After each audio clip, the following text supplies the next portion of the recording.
नीलाञ्जनसमाभासं रविपुत्रं नियमाग्रजं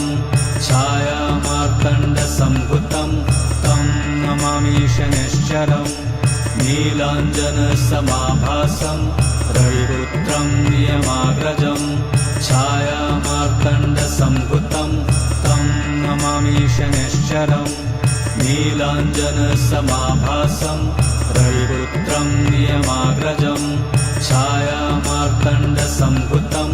तं नमामि शनैश्चरम् नीलाञ्जनसमाभासं रविपुत्रं नियमाग्रजं छायामार्तण्डसम्भुतं तं नमामि शनैश्चरम्